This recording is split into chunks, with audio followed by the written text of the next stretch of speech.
Il y a un peu plus de 25 ans, j'ai eu envie de créer quelque chose, de créer un projet, pas forcément avec beaucoup de monde, déjà pour moi. Et c'est comme ça que j'ai commencé à tricoter pour une amie qui en avait besoin, à tricoter pour les autres. Et ça a été le point de départ d'une grande aventure.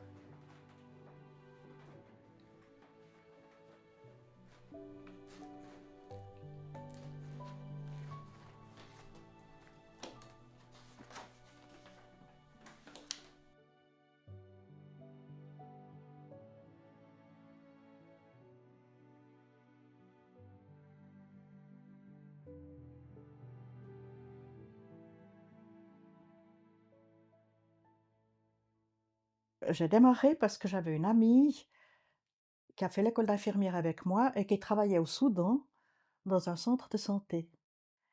Et puis, elle avait besoin de bonnets, de pulls, de chaussons.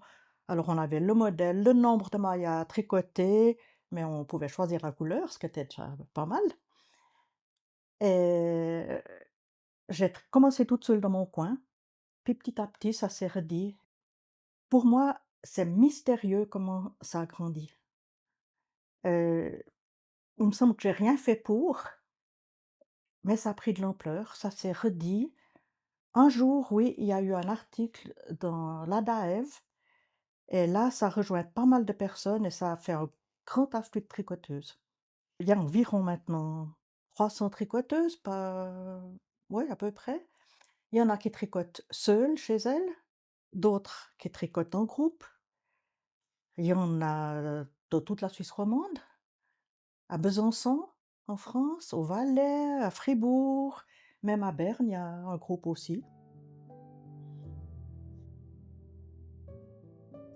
J'ai toujours adoré le tricot, j'ai toujours aimé tricoter. Je tricotais pas trop pendant que je travaillais. Depuis que je suis à la retraite, ça, c'est une passion qui est revenue. Malheureusement pour moi, mes enfants et mes petits-enfants ne voulaient plus rien savoir des tricots faits par grand-maman. Donc je me suis dit qu'il fallait que je me tourne vers autre chose et j'ai cherché comment tricoter d'une façon utile. Et j'ai retrouvé des groupes dans la région qui se retrouvent pour tricoter.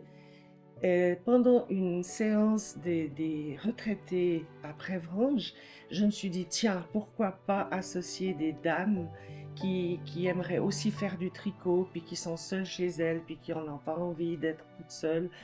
Et c'est comme ça que tout a démarré. Tu tricotes tout ça toujours en calculant. Moi, je fais encore la même chose au petit poignet pour montrer que c'est serré. T'es pas obligé, hein, ils le mettent pas. Ça fait quoi, 4 à 6, hein, ceux-là. Oui, oui. On a envoyé des tricots pour des nouveau-nés. Parmi ces tricots, ben, il y en avait des mignons comme tout, puis il y en avait d'autres qui me flashaient moins. C'était des sacs de couchage tout droits. Et puis, la, la personne qui s'occupait de ces nouveau-nés a dit que c'était ce qui lui était le plus utile, parce que ça servait de couveuse dans un endroit où on n'a pas d'électricité pour les couveuses. Ah, je reconnais son style. En a fait. Ça fait 26 ans que je le fais. Je peux dire honnêtement que j'ai eu des moments où j'étais à saturation, mais quand je voyais le bien que ça fait autant aux personnes qui reçoivent des tricots qu'à celles qui tricotent, ça m'a motivée, ça m'a redonné l'élan à chaque fois. Et les contacts avec les tricoteuses sont vraiment enrichissants. Alors voilà, on a libéré ce petit espace. Et ça, c'est tous des sacs qui sont prêts au départ. Alors, ils contiennent des habits ou des couvertures, des bonnets, des mitaines, ça sur le tour de cou. C'est absolument magnifique. La peine que les gens se donnent, c'est pas seulement fonctionnel, c'est vraiment euh, de l'art. Voilà, toi tu vas partir pour une nouvelle vie. Ah, j'ai eu plusieurs fois les larmes aux yeux en découvrant les tricots que je faisais. Alors on les classe dans ces sacs par sorte, par âge, par saison par exemple. Il y a ceux d'hiver, ceux d'été. C'est tout un travail de faire ces tris. Mais là, 2 fois par année, je suis aidée. Je mobilise une équipe pour m'aider.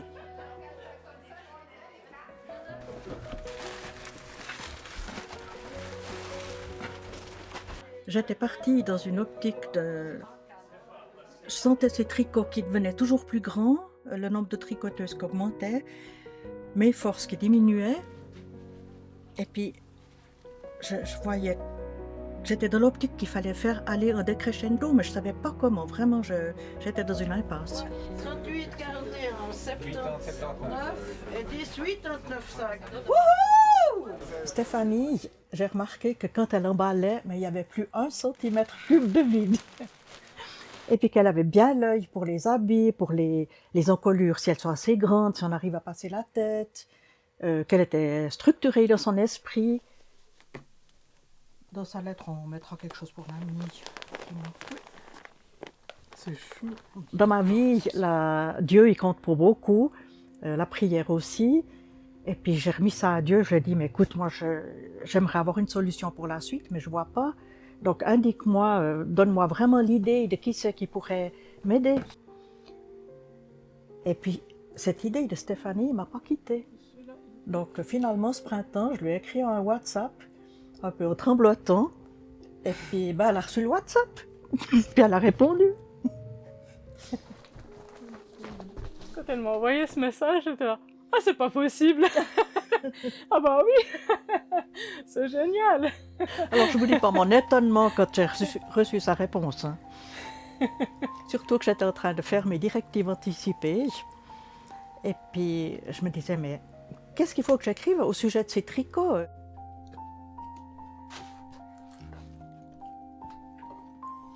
L'encolure est souple, c'est bon.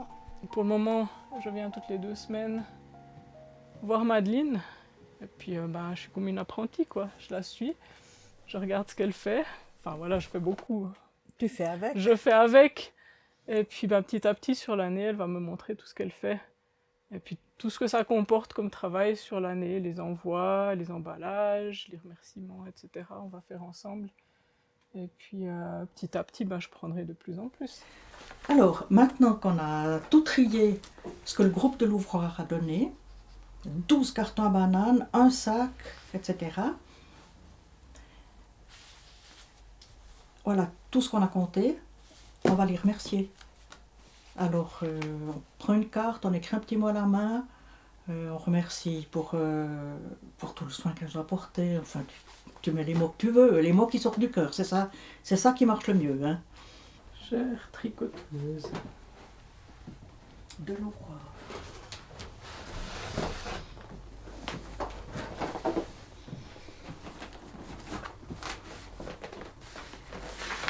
Quelle joie de découvrir tout votre travail. Ça va comme ça? Très bien. Je vais continuer à travailler ici avec Madeleine. Enfin, petit à petit, elle va se retirer, puis petit à petit, je reprendrai plus. Mais le but, c'est de travailler ensemble. Enfin, voilà. Ça se fait de manière très Assez naturel comme ça. naturelle, oui. On n'est pas stressé. Compte les bienfaits de Dieu, mets-les tous devant tes yeux. Tu verras en adorant combien le nombre en est grand. Tout se met en place, mais d'une manière extraordinaire. On a pu faire un bureau à Stéphanie juste là à côté, une pièce qui était inutilisable jusqu'à maintenant, mais tout d'un coup elle s'est libérée. On a changé d'organisation. Comme je vous disais avant, on était avec les cartons à bananes. Donc maintenant on doit se réorganiser. Ils n'ont pas les mêmes demandes au niveau du tri. Là on doit trier par âge, par saison. Avant on triait différemment. Donc on arrive à un tournant et puis c'est Stéphanie qui va pouvoir organiser ce tournant. Donc il y a quelque chose de nouveau qui commence en même temps que toi. Je ne sais pas si tu comprends. Oui, oui. Ouais. Oui, tout à fait, ouais. Avoir trouvé quelqu'un à qui passer le relais, mais c'est un cadeau sur toute la ligne. J'aimerais voir cette organisation continuer J'ai de la peine à dire comment, parce que Stéphanie fera d'une manière peut-être toute différente, peut-être semblable. On va se laisser guider un peu par les besoins. On a été surpris il y a 2 semaines d'avoir tout d'un coup la possibilité d'envoyer à un endroit où on n'avait encore jamais envoyé.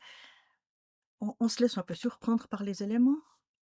Je me réjouis, c'est la première fois que moi je suis dans l'organisation et que j'organise un départ comme ça et je me réjouis de voir le résultat de notre travail, du travail de toutes les tricoteuses, les tricoteurs, les gens qui nous ont aidés à emballer. Et on se réjouit parce que ces tricots vont tous partir en Moldavie, en Ukraine, en Biélorussie, là où vraiment les gens en ont besoin et où ils les apprécient. On sait aussi que l'organisation, c'est une organisation sérieuse, on a déjà travaillé avec eux et ils savent à qui donner. Il y a vraiment des contacts là-bas et ils ne donnent pas à n'importe qui. Pour moi, ces 26 ans, ça a été une expérience mais formidable, une découverte de la générosité de toutes les tricoteuses, de leur bienveillance, de leur... Ouais, que je leur disais, mais il faudrait tricoter davantage de ça et moins de ça. Ça marchait, elles suivaient. Puis, ouais, une générosité sans borne. C'est pas moi qui leur offrais la laine. C'est elles qui se débrouillaient pour avoir la laine. C'est elles qui donnaient leur temps. Dans les contacts, ça a toujours été des contacts tellement pleins de bienveillance, d'amitié. Ouais, cette générosité, elle m'a beaucoup émue et beaucoup apporté. Aujourd'hui, on profite du culte et je passe le relais à Stéphanie d'une manière officielle. Donc, tout à l'heure, je serai à la retraite.